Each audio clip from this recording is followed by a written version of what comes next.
Hello दोस्तों, channel पे आपका स्वागत है। तो जैसे कि इस चैनल पे पॉलिटी स्पेशल की एमसीक्यूज प्रैक्टिस क्लास चल रही है, जिसमें से हम इस टाइम 10-10 क्वेश्चन ही हर वीडियो में समय की कमी के कारण या व्यस्तता के कारण हम कर पाते हैं। आई होप आपको अच्छा लगता होगा। तो जिसमें से हम 3 दिन से लगातार मतलब सुप्रीम कोर्ट, हाई कोर्ट मतलब जो जुडिशरी वाला पार्ट होता है उस पर हम क्वेश्चन कर रहे हैं और लगभग 50-60 क्वेश्चन हम करेंगे। इसमें 20-20 क्वेश्चन होते हैं पर हम 10-10 करके कर रहे हैं। तो हम क्वेश्चन को स्टार्ट करते हैं। पहला क्वेश्चन है हमारा, और दरअसल ये हम मोबाइल से शूट कर रहे हैं तो थोड़ा डिस्टर्बेंस भी आता है, बाहर की आवाज़ भी आती है, जैसे गाय भैंस बधी होती है तो उनकी भी आवाज़ आ जाती है। तो इसमें थोड़ा आप इसके साथ आप कॉपरेट करिएगा। तो पहला क्वेश्चन हमारा, भारतीय सर्वोच्च न्यायालय मतलब सुप्रीम कोर्ट के विषय में निम्नलिखित में से कौन सा कथन सही है, आपको बताना है। सुप्रीम कोर्ट वही कोर्ट है जो मतलब अंग्रेज़ों ने बनाया था, कलकत्ता में बनाया था। जब भारत आज़ाद हुआ तो उसके बाद कलकत्ता का जो फेडरल कोर्ट था, फेडरल यही तो सुप्रीम कोर्ट है, ये दिल्ली ट्रांसफ़र कर दिया गया है वही सिर्फ। पहली बात ही तो पहला कथन है हमारा इसमें, इसे भारत के भीतर किसी भी न्यायालय या न्यायाधिकरण के निर्णय के विरुद्ध अपील पर विचार करने का अधिकार है। हाँ, यह कथन बिल्कुल सत्य है। जब सुप्रीम कोर्ट है मतलब कोई न्यायालय ने क्या, जैसे हाई कोर्ट ने कुछ डिसीजन दिया, इस पर अपील कर सकते हैं सुप्रीम कोर्ट में। आप मतलब ज़्यादा से ज़्यादा सुप्रीम कोर्ट तक जा सकते हैं अपील करते करते। मतलब जैसे हाई कोर्ट ने आपको मौत की सज़ा दे दी तो आप इससे सुप्रीम कोर्ट में जाएंगे। ऐसे मतलब लास्ट मतलब स्टेज जो होता है न्याय का वो सुप्रीम कोर्ट डिसाइड करता है। तो पहला कथन है जो बिल्कुल सत्य है। दूसरा कथन है हमारा, इसे राष्ट्रपति द्वारा प्रेषित किसी विधि या तथ्य के प्रश्न पर परामर्श देने का अधिकार है। हाँ, यह कथन भी बिल्कुल सत्य है। जो सुप्रीम कोर्ट होता है उसे ही यह अधिकार होता है कि राष्ट्रपति को सलाह दे। हाँ, अब यहाँ ध्यान देने वाली बात है कि सुप्रीम कोर्ट राष्ट्रपति को सलाह दे भी सकता है, नहीं भी दे सकता, मतलब उसका मन मर्जी है। अगर है तो दे देगा, नहीं मन है तो नहीं देगा।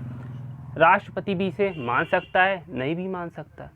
राष्ट्रपति सलाह मांग रहा है पर सुप्रीम कोर्ट की इच्छा नहीं है तो नहीं देगा वो।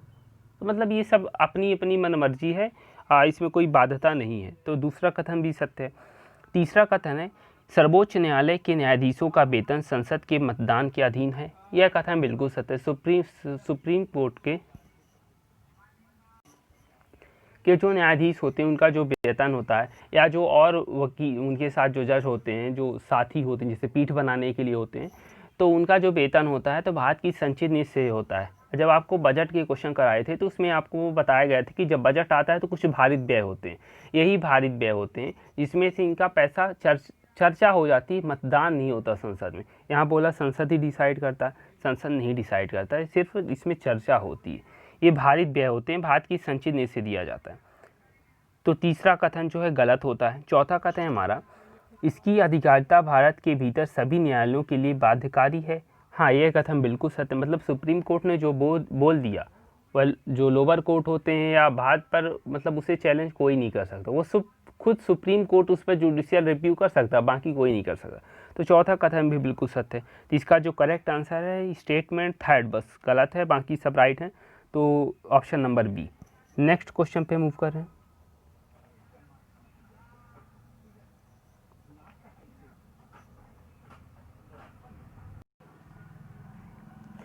भारतीय सर्वोच्च न्यायालय के संबंध में कथनों पर विचार करना है कि कौन सा कथन सत्य है। पहला है हमारा, उच्चतम न्यायालय का न्यायाधीश मतलब सुप्रीम कोर्ट का न्यायाधीश बनने के लिए उच्च न्यायालय में कम से कम 10 वर्ष का न्यायाधीश होना आवश्यक है। यह कथन, तो यह कथन जो है बिल्कुल गलत है। 10 वर्ष नहीं, 5 वर्ष। 5 वर्ष आप सुप्रीम कोर्ट में, हाई कोर्ट में अगर आप न्यायाधीश रहे हो तो आप बनने के लिए योग्य हैं। फिर दूसरा कथन है हमारा, कोर्ट मार्शल से अपील सर्वोच्च न्यायालय में नहीं की जा सकती। क्यों नहीं की जा सकती? मतलब देश का सबसे बड़ा न्यायालय है, इस पर सब मामलों मतलब डिफेंस के मामले भी आ सकते हैं। तो कोर्ट मार्शल ये डिफेंस का होता है, तो कोर्ट मार्शल की जो अपील होती है सर्वोच्च न्यायालय में की जा सकती है। तो यह भी कथन गलत है। तीसरा कथन है हमारा, उच्चतम न्यायालय कोर्ट मार्शल के साथ अन्य उच्च न्यायालयों अदालतों की सुनवाई कर सकता है। हाँ, यह कथन बिल्कुल सत्य है, कि जो सुप्रीम कोर्ट होता है कोर्ट्स मार्शल के सुनवाई तो करेगा ही, पर हाई कोर्ट ने जो डिसीजन दिया उस पर आप सुप्रीम कोर्ट में जा रहे हैं तो उसकी भी सुनवाई कर सकता है वो। तीसरा कथन सत्य। चौथा कथन है हमारा उच्चतम न्यायालय का द्वारा केशवानंद भारती केस में गठित संवैधानिक पीठ अब तक की सबसे बड़ी संवैधानिक पीठ थी। हाँ, ये बिल्कुल सत्य है। केशवानंद में 13 जजों से एक पीठ बनाई गई थी। उसके गोलकनाथ केस में कितने 11 जजों की पीठ बनी थी। यह भी कथन बिल्कुल सत्य है। तो इसका जो करेक्ट आंसर है वो तीसरा और चौथा स्टेटमेंट राइट है और पहला दूसरा बिल्कुल गलत है। तो इसमें कौन सा ऑप्शन आ रहा है? वह रहा option number D. Next question पे मूव कर रहे हैं। भारत के उच्चतम न्यायालय के सभी कार्यवाहियाँ अंग्रेजी भाषा में होगी का प्रावधान किया गया है। यह कहाँ प्रावधान? यह भारत की संविधान के अनुच्छेद 348 में है। Option number C. यहाँ उच्चतम न्यायालय लिखा, उच्च न्यायालय भी मतलब सुप्रीम कोर्ट हाई कोर्ट में अगर कार्यवाहियाँ होगी जितनी भी, मतलब जैसे बहस होती वकीलों की जो बहस होती है वह भी सिर्फ इंग्लिश में की जा सकती, बाकी किसी लैंग्वेज में नहीं की। बल्कि जो लोअर कोर्ट होते हैं जैसे डिस्ट्रिक्ट कोर्ट हो गया, मतलब मोबाइल कोर्ट हो गया, फैमिली कोर्ट हुआ, यहाँ आप रीजनल लैंग्वेज में भी कर सकते हैं, हिंदी में भी कर सकते हैं, जो आपकी देहाती भाषा होती है उसमें भी कर सकते हैं। पर सुप्रीम कोर्ट हाई कोर्ट में सिर्फ कंपलसरी इंग्लिश में ही बहस होगी या जितने काम होंगे। तो यहाँ बिल्कुल जो आंसर है इसका ऑप्शन नंबर सी है। नेक्स्ट क्वेश्चन पे मूव कर रहे हैं। हम काफ़ी मतलब समझाने की कोशिश कर रहे हैं, आई होप आपको अच्छा समझ में आ रहा होगा। चौथा क्वेश्चन पे हम मूव कर रहे हैं।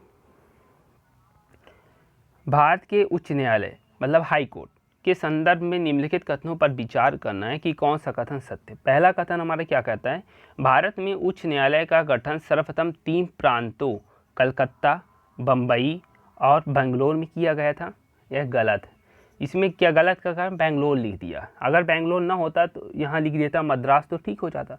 मतलब सबसे पहले कलकत्ता में, मद्रास, बम्बई में और बेंगलोर नहीं मद्रास में बना था। मतलब बम्बई, मद्रास और कलकत्ता में बना था। तो पहला कथन गलत होता है क्योंकि बेंगलोर लिख दिया। उसके बाद इलाहाबाद में बना था हाई कोर्ट, यह अंग्रेजों के समय में बना था। दूसरा कथन है हमारा वर्तमान में भारत में उच्च न्यायाधीशों की कुल संख्या 25 है। हाँ, यह कथन बिल्कुल सत्य है। मतलब एट प्रेजेंट में न्यायाधीशों की जो संख्या है, उच्च न्यायालयों की जो संख्या है वह 25 है। जो अभी पहले 24 थी, जो अभी बना हुआ है तेलंगाना में बना था, वो मतलब 2019 में जनवरी में बना था, तो 25 हो गई अब, पहले 24 थी। तो यह कथन बिल्कुल सत्य है। तीसरा कथन है हमारा किसी भी संघ राज्य क्षेत्र मतलब यूटी का अपना उच्च न्यायालय नहीं है। यह गलत है। मतलब सभी का नहीं, पर दिल्ली, देखिए दिल्ली यूटी में आती है, यहाँ विधानसभा भी है, यहाँ मुख्यमंत्री भी है, तो यहाँ इसका उच्च न्यायालय भी है, दिल्ली हाई कोर्ट है तो मतलब यह कथन गलत होता है। तो इसका जो करेक्ट आंसर वो स्टेटमेंट नंबर सेकंड है। और किस हिसाब से हमें आता, किसी में नहीं आ रहा। हालांकि ये जो क्वेश्चन पेपर है वो पिछले साल मतलब 19 के पहले का है, तो 19 में तो एक 25 न्यायालय बन गया था, 25वां बन गया था वो हाई कोर्ट। तो इस हिसाब से इसका आंसर डी आना चाहिए। पर हम अभी क्वेश्चन सॉल्व कर रहे हैं तो इसमें करेक्ट आंसर सिर्फ स्टेटमेंट नंबर सेकंड है। नेक्स्ट क्वेश्चन पे मूव कर रहे हैं। निम्नलिखित कथनों पर विचार करना है कि कौन सा कथन सत्य है। पहला कथन है हमारा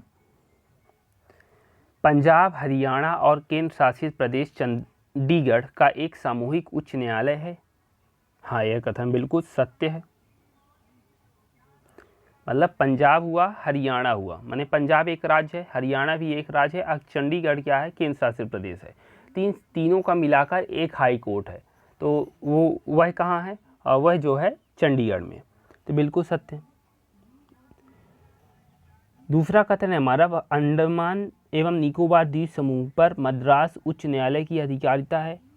यह कथन गलत है। यह कोलकाता हाई कोर्ट की अधिकारिता। मतलब अंडमान निकोबार में अगर कोई केस होता है, अगर कोई केस जाना चाहता है तो हाई कोर्ट उसका क्या है? उसका हाई कोर्ट है कलकत्ता हाई कोर्ट। तो दूसरा कथन गलत होता है। तीसरा है लक्षद्वीप पर केरल उच्च न्यायालय की अधिकारिता है। हाँ, यह कथन बिल्कुल सत्य। मतलब लक्षद्वीप पर अगर लक्षद्वीप का हाई कोर्ट कौन सा है? वह सामूहिक हाई कोर्ट है केरल का। मतलब केरला हाई कोर्ट लक्षद्वीप का भी हाई कोर्ट है। तो यह कथन भी बिल्कुल सत्य है। तो इसका करेक्ट आंसर है स्टेटमेंट नंबर फर्स्ट और थर्ड। वह किस ऑप्शन में आ रहा है? वह आ रहा है ऑप्शन नंबर बी में। नेक्स्ट क्वेश्चन पे मूव कर रहे हैं। निम्नलिखित कथनों पर विचार करना है कि कौन सा कथन सत्य है। क्वेश्चन नंबर 6 है हमारा। पहला कथन है कि भारत में 3 उच्च न्यायालयों की अधिकारिता एक से अधिक राज्यों में है, मतलब 3 ऐसे हाई कोर्ट हैं जो एक से अधिक राज्यों पर हैं, राज्यों की अधिकार क्षेत्र में आते हैं। यह गलत है, 3 नहीं 4 हैं, एक हिसाब से करना चाहिए। हम आपको काउंट करें। पहला जैसे पंजाब हुआ, हरियाणा हुआ, उच्च न्यायालय मतलब पंजाब, हरियाणा, चंडीगढ़, तीनों का मिलाकर एक हुआ, एक हाई कोर्ट है, मतलब तीनों के जो 2 राज्य और एक केंद्र शासित यूटी का जो हाई कोर्ट माना जाएगा वह एक है। फिर है एक बम्बई का, महाराष्ट्र और गोवा का, वह कौन सा हुआ, वह हुआ बम्बई का।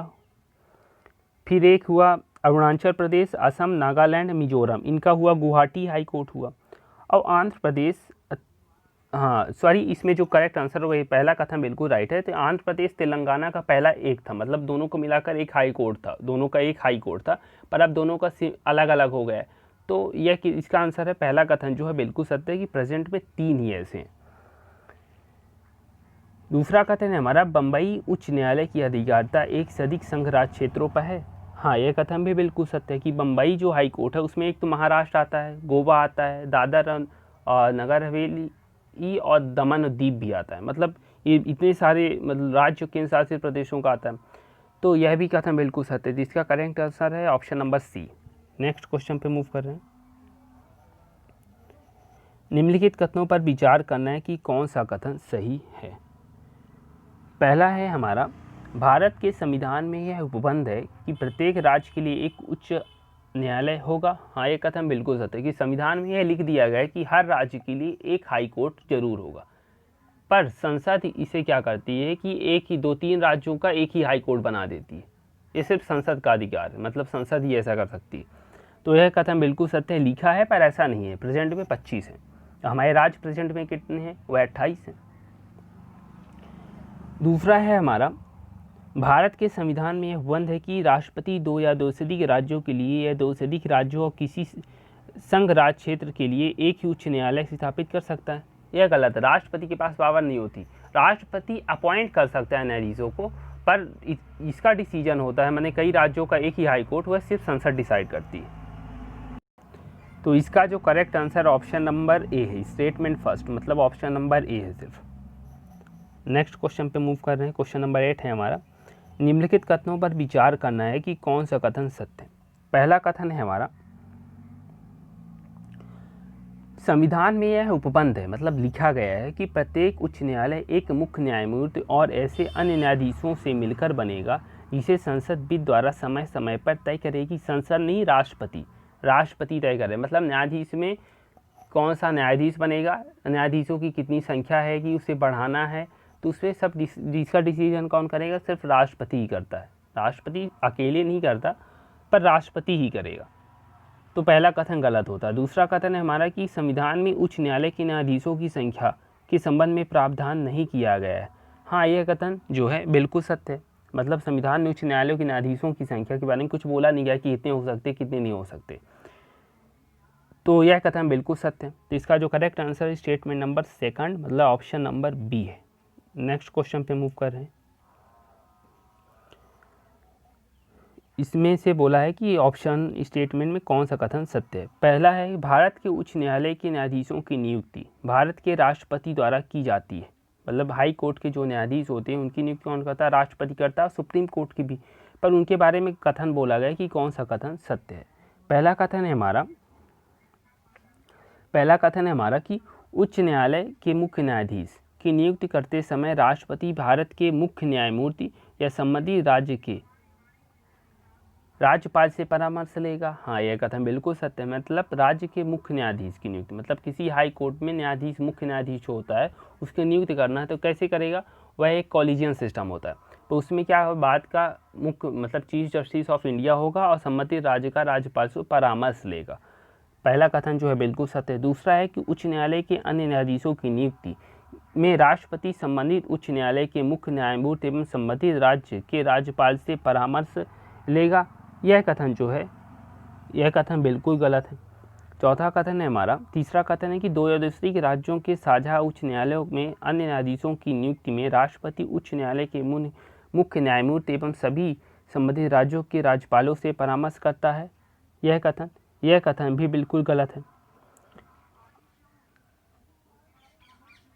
तीसरे कथन को हम फिर पढ़ते हैं कि 2000 सदी के राज्यों के साझा उच्च न्यायालय के अन्य न्यायाधीशों की नियुक्ति में राष्ट्रपति उच्च न्यायालय के मुख्य न्यायमूर्ति एवं संबंधित राज्यों के, हाँ यह कथन बिल्कुल सत्य है। मतलब ये कहना चाहता है कि कई राज्यों का जब एक हाई कोर्ट बनता है तो उसमें जो न्यायाधीश होता है और अन्य न्यायाधीश बनाना है, जिसे मतलब जो एडिशनल बनाना है, वो कैसे करेगा, वह जो जिस हाई कोर्ट में कई राज्यों को मिलाना है, मतलब कई राज्यों का वही हाई कोर्ट बनाना है, तो उस हाई कोर्ट का जो मुख्य न्यायमूर्ति होगा, मतलब मेन न्यायाधीश होगा वह, और संबंधित राज्य के जो राज्यपाल होते हैं, जहाँ जिन राज्यों को इसमें उसका हाई कोर्ट बनाना है, उससे राष्ट्रपति परामर्श लेगा। हाँ ये कथन बिल्कुल सत्य है।